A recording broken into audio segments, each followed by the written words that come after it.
Okay. Well, firstly, thanks for coming. Rhubaba very kindly invited. My name's Davies, and I'm one of the members of Internet.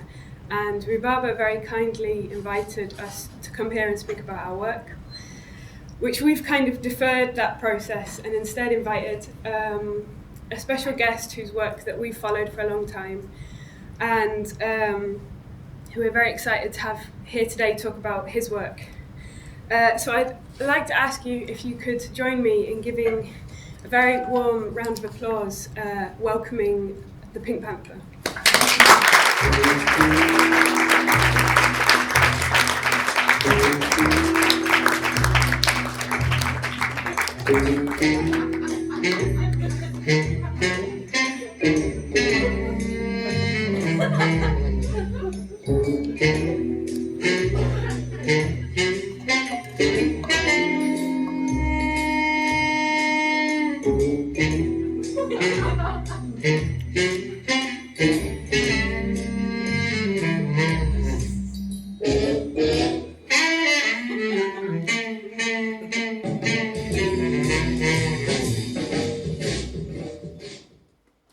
Thanks, Pink Panther, Mr. Pink. You can call me Bob.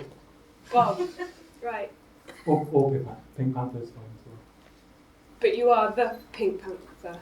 Well, Pink Panther's the name of the character I played in the show. Right, so, right. Yeah. But my name's Bob. Right. But whatever's easiest for you. Okay, well maybe I'll call you Pink Panther if that's okay. That's fine, yeah. Okay, great. How come you're wearing the costume? I thought maybe you would not come. Well, it's a bit silly, really. But, you know, human beings aren't used to seeing cartoons in real life, so it often has some kind of adverse effect on them. So I didn't want to, didn't want to cause any disarray or anything today. Just for safety's sake, really. Okay, great. All right. Well, thanks for coming. Yeah, thanks for having me. It's really exciting to have you here. Obviously, one of today's themes of the symposium is fictions and imaginary worlds and how fictions might affect our everyday lives. So what we were really excited to bring you here was to talk about how the character, the Pink Panther, might have affected your life and your relationship to the character, the Pink Panther. So it's great to have you here to talk about that. We also thought that rather than me talking away for the whole time, we've actually asked people to send in questions, fans of yours, interested public, things that people wanted, questions that people had to ask you. So I hope that's okay. That sounds great. So we've actually asked them to send video questions. So maybe we can just go straight into the first question. Yeah. The first question is from Peter Walsh. Hello, Pink Panther. I always enjoyed your cartoons when I was younger, and the question that I've often thought about is, I have a very good memory of this boy in the opening credits who sort of got into this car at the beginning, and I think he put a crash helmet on, and then the car had a kind of bubble, like a very distinctive bubble on top of it, like a protective thing, like it was a racing car for salt flats or something like that. And you never really saw the boy again, and I always wondered who he was, and I was always intrigued about what his significance was there. And at the same time, I really looked up to that boy, and I thought his life must be amazing. So my question to you is, could you throw any light on how that boy got to be there, and do you know anything about him at all? Thank you very much. So I remember that introduction well. I imagine that maybe some people here don't know it so well. So maybe before we start talking about it, we could play the introduction. Okay, thank you.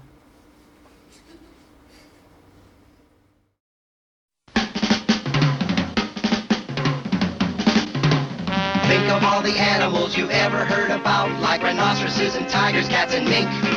There are funny animals in all this world, but have you ever seen a panther that is pink? Think! A panther that is positively pink. Well, here he is, the Pink Panther, the Pink Panther. Everybody loves a panther that's pink.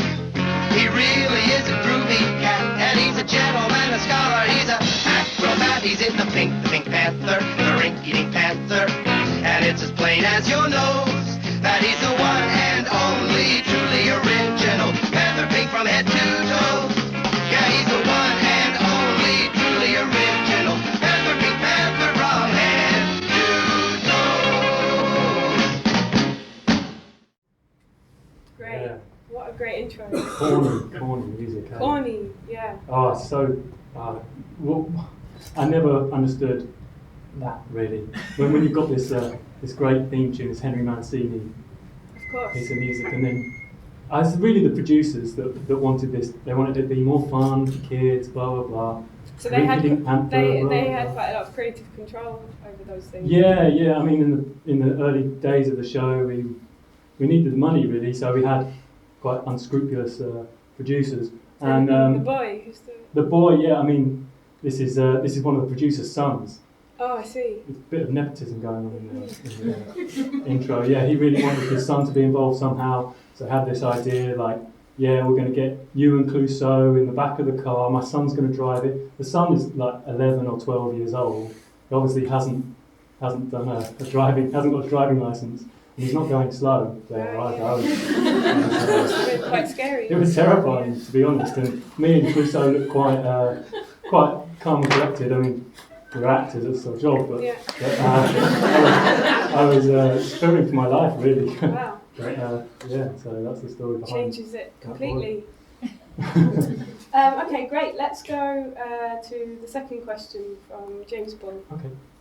I just really wanted to ask the Pink Panther a question about the shows. I've noticed that some of the shows have laugh tracks added, so where they dub laughter over the top of the shows, and some of them don't, and apparently that's some historical reason behind that. I'm just wondering if the Pink Panther prefers the shows with the laughter added or without.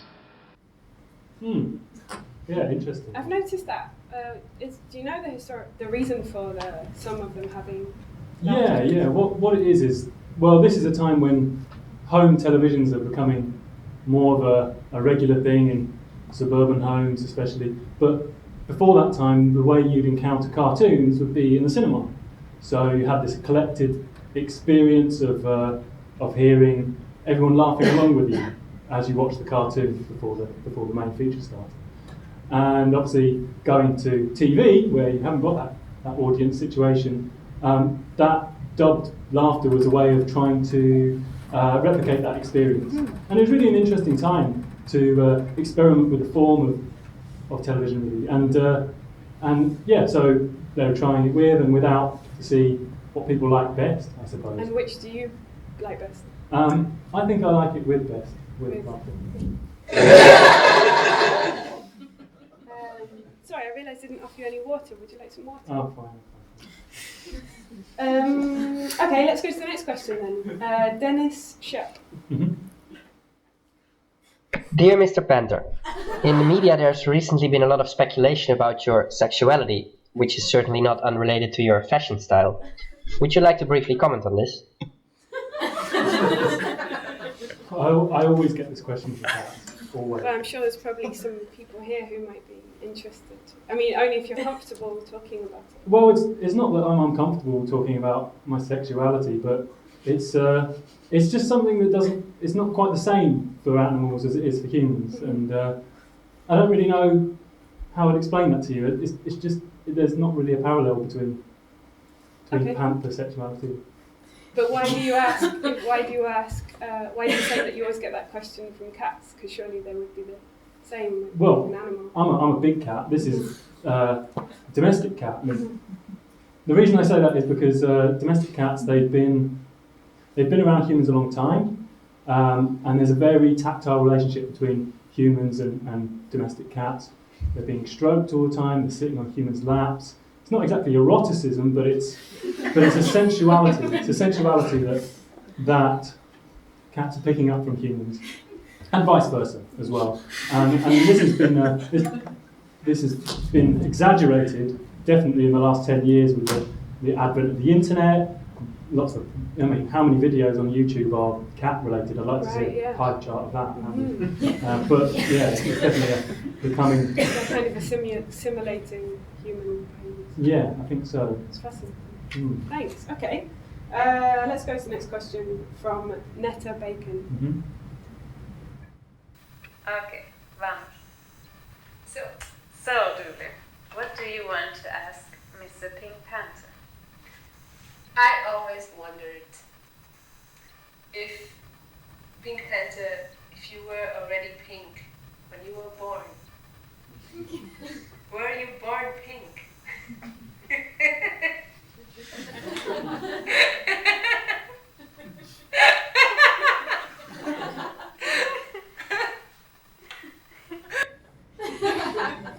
Having a good time. Sorry, I got that mixed up. That wasn't Netta, that was Julia Keesig who was asking that question. So was I born pink? Yes. I mean, obviously. To pink parents, presumably. Actually, no, not to pink parents. Right. My mother was a red panther. Oh, right. So your father was white panther. No, he was actually, my dad was a yellow panther. Oh, that would have made you orange. Well, my dad's best friend was a white panther. Draw your own conclusions. We can move on from that one. Yeah. Let's go to the next question, this time from Netta Bacon. Okay. Hello, Pink Panther. I would like to ask you if you like being pink. Do you like being pink? I guess it made your career. Yeah, sure. I like being pink. It's all I've ever known, really. But yeah, I mean, it has helped my career. I doubt I would have been the main character in a children's TV program if I was a Black Panther, for example. Yeah, of course. Yeah. Great. Okay. Next question. Mike Mikowski. Hi, Pink Panther. My name is Mike. I've been asked to ask you a question. I'm thinking back to when I was a kid, and I used to see you, the Pink Panther character, as a figurine in stores, and I thought it was really cool. These little kind of plastic figurines with the little pieces of wire in the legs and arms so you can bend it into different positions. And I thought you were a real kind of cool sort of character. And I also remember, I never really watched the TV show, the detective show, but I remember, maybe I was too young to really get into it. I'm not sure if I've ever really watched an episode of the Pink Panther, but if I watched it now, I'd probably like it. Anyway, I remember when I was a kid, I remember the introduction. I actually, a couple of times, I would see the introduction on television, and the introduction was actually a cartoon with you as the Pink Panther character, as the main feature of this cartoon. So I would sit at the TV, in front of the TV, watching this introduction, this cartoon, thinking it'd be some cool cartoon with this Pink Panther character, only to find out that then it'd be some real life old people detective and show, and then I'd never be bothered to continue watching it. So I don't know, it was kind of like this sort of, I always felt a bit ripped off. Like I wanted to see a show with you as the character, some cartoon thing, but it always turned out to be something else. So it was kind of like you were used as just this marketing scam just to get young people to watch the show. I don't know. But then I've recently read on Wikipedia that, because my question to you was going to be, what do you represent, or like, how do you feel being presented as something, but then it's about a show that's not really about you? So my question was going to be, well, what do you actually represent? But then I read on Wikipedia that the name Pink Panther was actually the name of this pink diamond that was in the first episode of this detective show.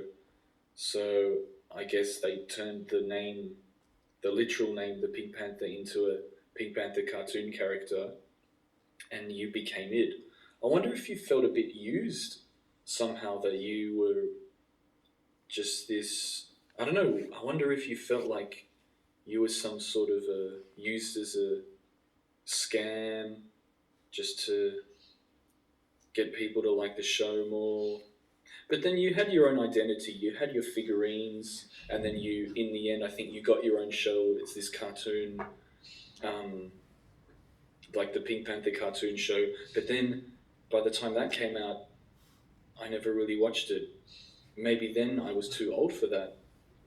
I don't know.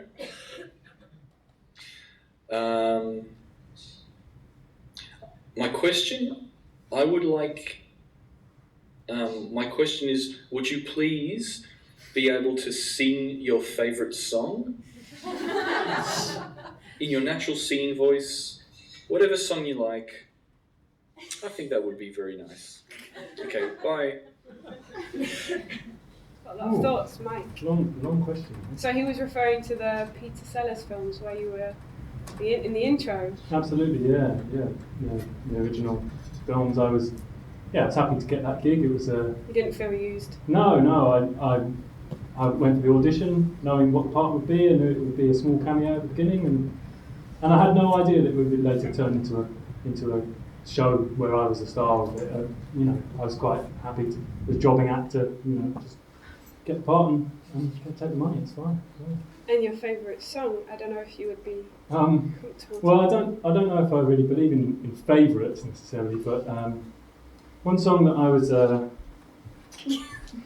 recently thinking about and it's got a lot of memories associated. But I'm walking in the rain, tears are falling and I feel the pain, wishing you were here with me to end this misery, and I wonder,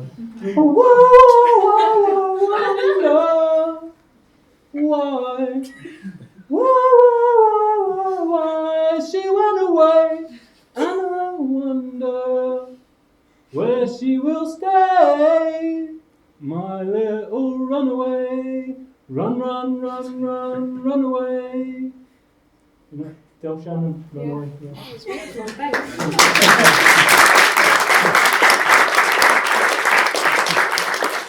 And why, could you say why it's one of your favourite songs, or why it's in your mind? Just, it holds a lot of memories of the past, quite personally. We'll go on. Okay, next question from Knitted Cat. Dear Pink Panther, can I first just say I'm a huge fan of yours. You're a real inspiration to cats of all sizes, and you're so much smarter than that clueless inspector. I wear this pink collar in your honour. My question to you is this: when will humans recognise feline superiority and worship us as gods again like they did in ancient Egypt? Your comrade in the revolution, Knitted Cat. Knitted Cat. Yeah. Well, this is something. It's a world I used to inhabit a lot more. I used to be part of the FDL. Do you know the Feline Defence League? Feline Defence League. Yeah. It's basically a group that I was never really as hardline as Knitted Cat there. I really just wanted equality. I didn't want to be worshipped, or I didn't feel like we were superiors. But I'm aware there is a faction of that group. And are you still quite active in the... No, I mean, I was active when I was younger, when I was a student, etc. And as I got older, I began to see more kind of grey areas, and I wasn't so committed to the cause, often because of these kind of extremist elements as well. And really getting the job as the Pink Panther was, I needed security. I just got married, and I can imagine maybe when you became more well known, the FDL would have been happy to have had you as one of their figureheads, spokespeople. Yeah, that's true. And with that comes a lot of weight as well. You've got people with their own very heavy ideas that they're trying to kind of drip into your subconscious, and and I really felt quite manipulated at that time by certain people within that group, and so yeah, I distanced myself from it. I mean, it's still can be a worthy cause, but yeah, one that I'm not so involved with anymore. But okay, and maybe you could tell us a bit about how much of the Pink Panther character came from your own creative development, or how much was it directed, like more in director control? I was thinking when you walked in there, the walk is so distinctive, and I wondered whether that was something you yourself brought to the character, or whether that was something you were asked to do. Yeah. I mean, the walk came about with.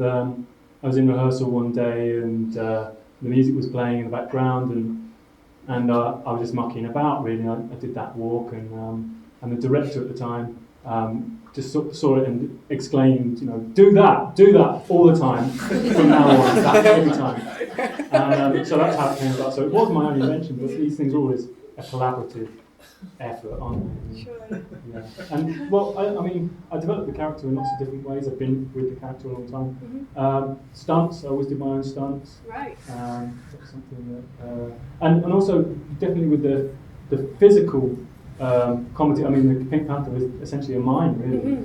So a lot is in the physical manifestation of the situations he's in. And so, for example, if I had to carry a heavy box, I'd want that box to really be heavy. I wouldn't want to pretend heavy. I wanted that weight to be perceived by the viewer, by the audience. So it must have been dangerous sometimes if you were doing your own stunts, because there's some quite dramatic parts in some of the episodes. Yeah. I mean, I had a few close scrapes, and I think we've actually got a clip of an episode where you had a bit of an accident. Oh right. Maybe you could talk us through it. I don't know if you remember it. We've got that. So it's the one on the construction site. I remember this. Yeah, this was it's quite a dangerous environment anyway. Well, it was a real construction site as well. Don't know if that was real cement, but definitely there's a lot of choreography going on here. Yeah. We've practiced this and practiced. This is good. Obviously, it goes perfectly timed. Really seamless. And this was, I remember what happens next. It's a really nice scene actually. But this took a little while to get right. So you put down the plank and it wobbles. Yeah. So that's really hard to balance those planks. And the first few times the planks fell, and then I fell. Right. I fell about 12 to 15 feet. Can you see how high it is here? Look. Yeah. It's a long way. And I fell onto crash mats, so I was okay. So you were okay. Yeah, but it was a bit dangerous. And, looking back on it, it's. What about that guy? That guy, I don't know. Okay, great. Thanks. Okay, so next question. We've got a double question, 2 people in one video from Madge and Max.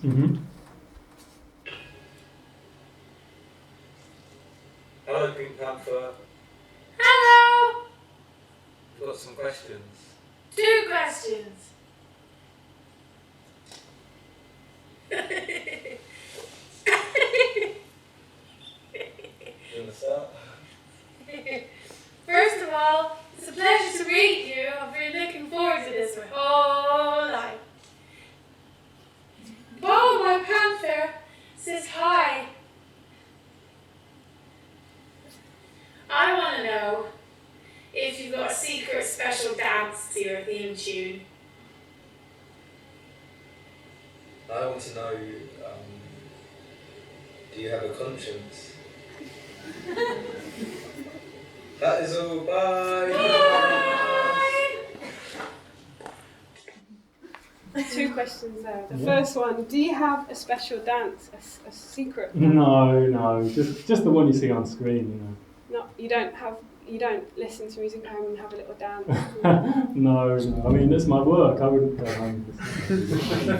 Because I do sometimes. I listen to music. Do you? Do you have a dance?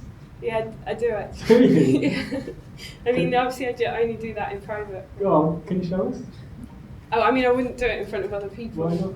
I think you'd like to see Sean's dance. Yeah. I'd like to see that. Come on. Okay, well, I guess we've got the theme music. Yeah, great. Okay, it's really interesting for me to see how other people react and have the show in their lives. Okay, all right. Then, do you mind playing music again?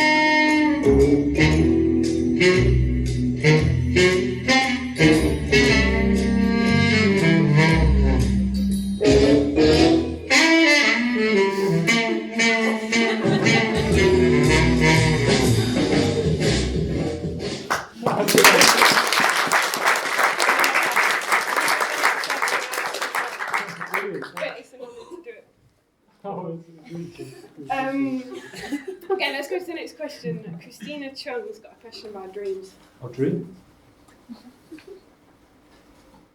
Hello, Pink Panther. My name is Christine Chung. I have a few questions for you as the actor about the character as well as yourself.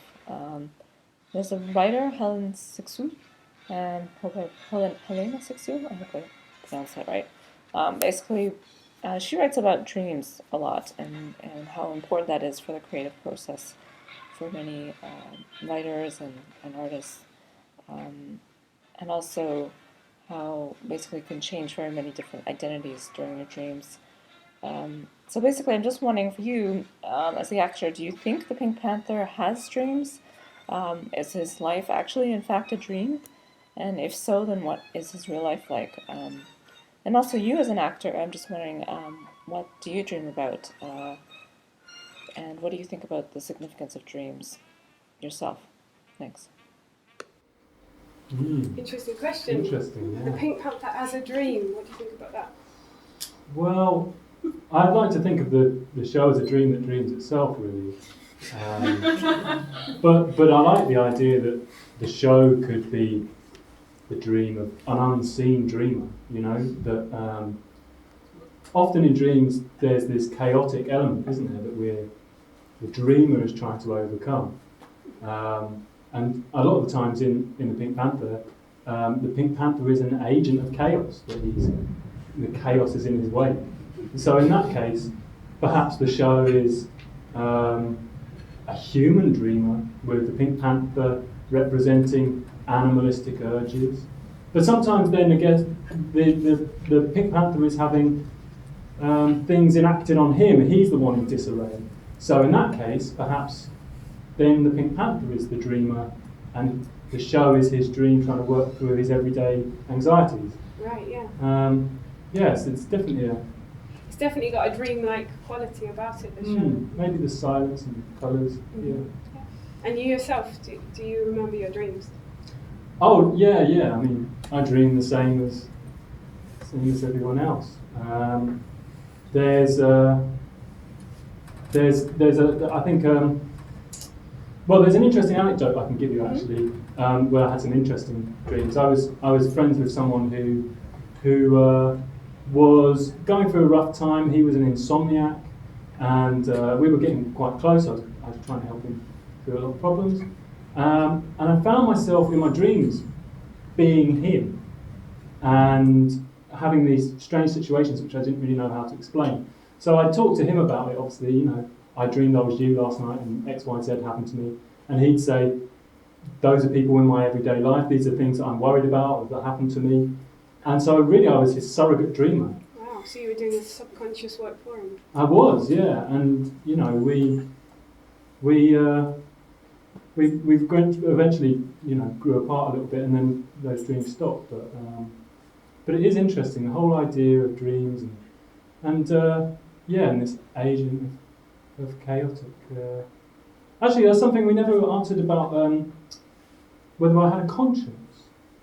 Oh yeah. Sorry, I was a bit caught up with the dancing. I must have missed that question. Yeah, well, that's an interesting question. Going back to that one, whether the Pink Panther has a conscience. Mm-hmm. I kind of think that he doesn't show evidence of having a conscience. He never looks worried about his actions. No, and he's quite happy to wreak havoc. He doesn't. Yeah, his actions don't. The consequences of his actions don't matter to him. Mm-hmm. He's a free animal in the very purest form. Really. So. But we always feel like we're on his side, even when he's causing trouble, I guess. Yeah, we do, and I think that's something that's kind of endemic in popular culture anyway, where the main character are always on their side. And whether that says something about human empathy, that human beings are always wanting to understand something, so they're always on the main character's side, or maybe it says that human beings are easily led. I don't know. Yeah, interesting question. Yeah. Okay. We have another question from Orion Maxted. Mm-hmm.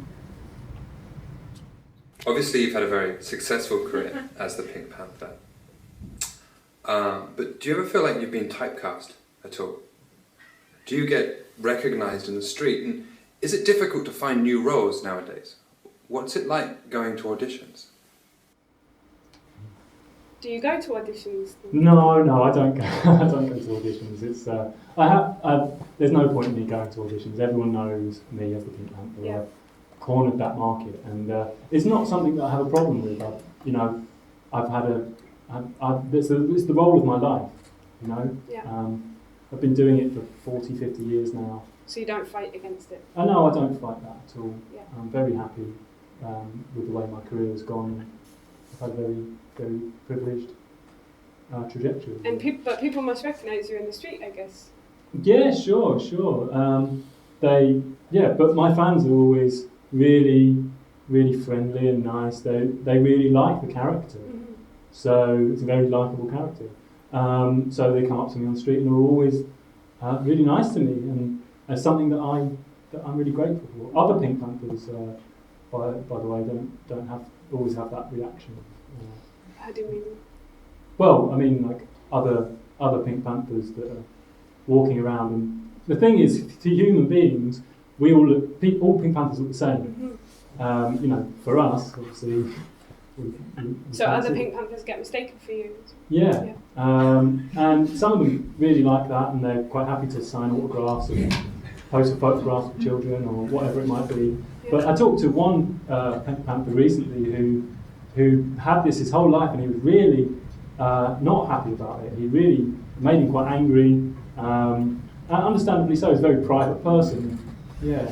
Because I remember when I was young once, my mum took me to Nottingham, into the city centre. I'm from Nottingham, to see the Christmas lights being turned on, and you were turning on the Christmas lights. But I'm thinking now maybe that wasn't you. In Nottingham. Yeah. I've never been to Nottingham. So that probably would have just been another Pink Panther. Yeah. Well, it could have been another Pink Panther, or this is a bit weird, but human beings sometimes dress up in this costume as well. So it could have just been a human being. Yeah, it could have been a human being pretending to be me, and it's a bit creepy, and it's annoying because I could have got a little bit of money out of that. Yeah, no, me as well. Yeah, I'm sorry about that. Maybe I can ask you a question? Yeah. What's your favourite colour? Don't tell me it's pink. Yeah, sorry, it's just like a stupid thing to say. It's okay. I guess I was just thinking, like whether you ever find that, whether you feel like you ever live in the shadow of the Pink Panther, because the Pink Panther's a fictional character and such an exciting, fun, lovable character, and I wondered whether you ever feel a kind of lack of that, or like if you don't meet people's expectations, or whether that's Sure. I mean, I'm obviously not saying that you're not exciting. It's okay. But the Pink Panther's really... Yeah, he's great. Obviously, it is hard to live up to those expectations of, as you say, such a fun, exciting, witty character. But I sort of feel like I've never felt like I'm in the shadow of the character. I always feel like there's a symbiosis going on between myself and the Pink Panther character. Sometimes it's hard to tell when or where the Pink Panther ends and I begin, and vice versa as well, really. Obviously, as I say, it's the role of my life. I've lived with the character for 40, 50 years, and I live in him and he lives in me. There's elements that coexist, and this is something that even with close friends and family, sometimes they find it hard to see where the line is. Like, for example, when I first got married, my wife had seen me on television, only for a little while before we were married, but still she knew the character. And we'd moved into a new house, and I was doing the DIY, and she was sitting very quietly on the sofa reading a book, and I was going to and from through the room, collecting a ladder, going through, going back, collecting paint cans, going through, get some tools. So very much like a situation that might happen on the show. And she said, and I only found out this later, but that she had a minor sort of anxiety attack, suddenly realising, oh my gosh, I've married the Pink Panther. And, must have been uncanny. Yeah, it must have been. And sometimes even I get up in the morning and I'm brushing my teeth and I think, is this the way the Pink Panther does it? Yeah. Or is this the way I do it? Yeah. And so it's an interesting relationship I have with that character. Fascinating. Yeah. Well, can I tell you a joke? A joke? Okay. Yeah, I heard it quite recently and I think you'd like it. Right. Okay. What did the Pink Panther say when he stomped on an ant hill? Oh, go on. He said, da-dan, da-dan, da-dan, da-dan, da-dan, da-dan. Because when he's stepping on the ants, it's like he's killing them. So. Yeah. And then it fits to your theme tune as well. So like, da-dan, da-dan. Yeah, I get it, yeah. I really like that one. What about recreating a bit of one of the episodes for us? Just a little bit of a sketch, maybe. A sketch now? Yeah, just like a little bit of one of the episodes, maybe. Oh, I'm not really prepared. Just something short. I wish you told me beforehand. Yeah, no, I just. Okay, yeah, I guess I could do something. Okay, ready? Right, Yeah. what about this?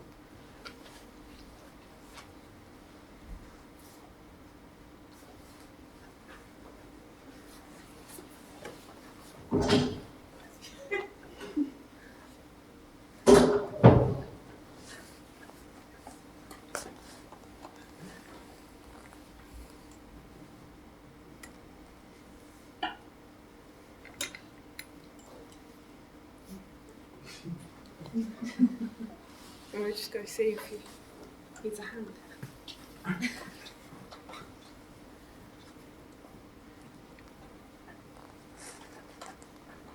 Pink Panther?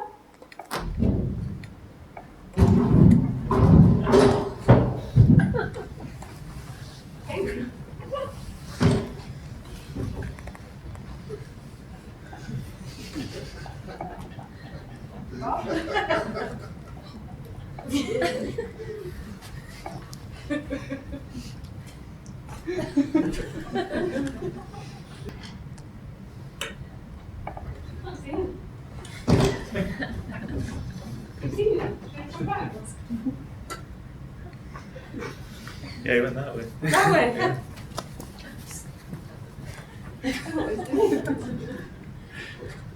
Hey?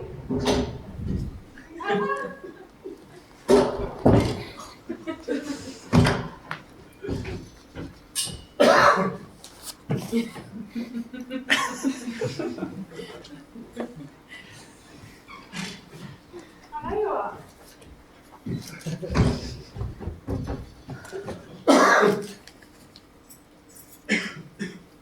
You were going to do a sketch. If you didn't want to do it, you just have to say. I mean, I could have helped you. It's my chair. Oh, that was a bit of an anticlimax, wasn't it? Well, we can't end like that. So I had this other idea that it was at the beginning when you were talking about the problem of humans not being able to see cartoons in real life. And I was just thinking, I know that you obviously don't like it, I know it's not so good to spring things on you last minute, but it will be absolutely incredible to see you, the cartoon, here today. No, What are you asking? Like, if you could show us the real cartoon No, without the costume. It's not a good idea, Siân. I mean, I think everyone here, like everyone would like to see a cartoon in real life, right? It would be exciting. And everyone here is like very liberal, open-minded. Yeah, I'm sure. I don't want to insult anyone here. I'm sure we're all very strong-minded and everything, but you don't understand really what it's like. I've seen quite adverse effects. I would happily take full responsibility for anything bad that happens. Well, that's fine for you to say, but there's a lot of people here, and you don't know how they're going to react, so you can't take responsibility. Well, maybe you could just show me, and then I could tell everyone what it's. I could describe it to everyone in the room. We could just go up there, and you could stand just outside the room, and I could stand in the doorway and look, and then. Yeah, but what if someone comes past in the corridor? Well, what about one of the? You could just go behind the screen. It's perfect. I don't think you understand what the risks are. Just like maybe just in your hand or a little, just your ear. Yeah, just. You put me in a weird position. Are you quite? It would just be. Prepared? It would be like a life dream come true if I. This is being recorded, right? So Yeah. I don't want to get into any trouble. So These people are my witness that I take full responsibility for. okay, come on. Okay. Behind here. Yeah. They won't see you. Okay, I'll do my best to relate this experience. Okay, so yeah, if you just undo that bit, he's just unzipping the costume a bit. And if you just undo that bit.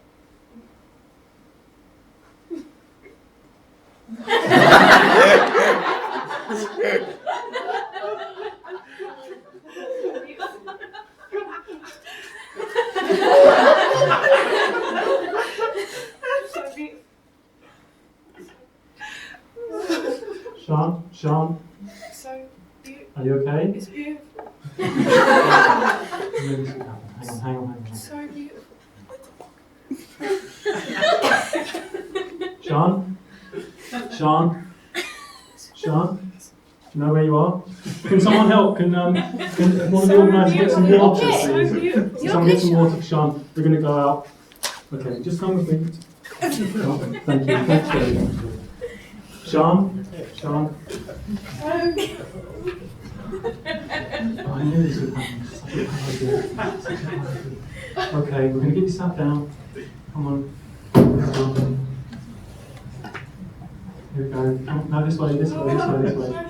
Right, watch this.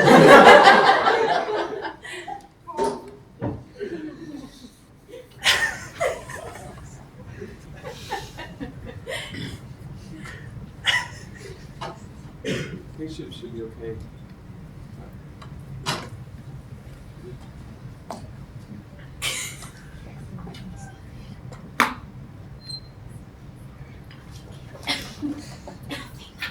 No, I don't know if it is. Do you think she'll want to come back? She'll be okay. Just give it a minute. Maybe you should go and check. Just go.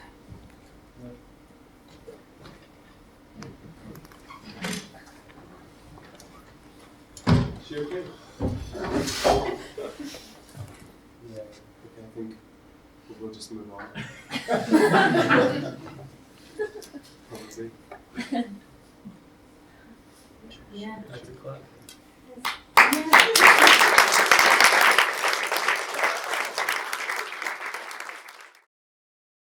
I'd like to ask the Pink Panther, why is the universe lumpy?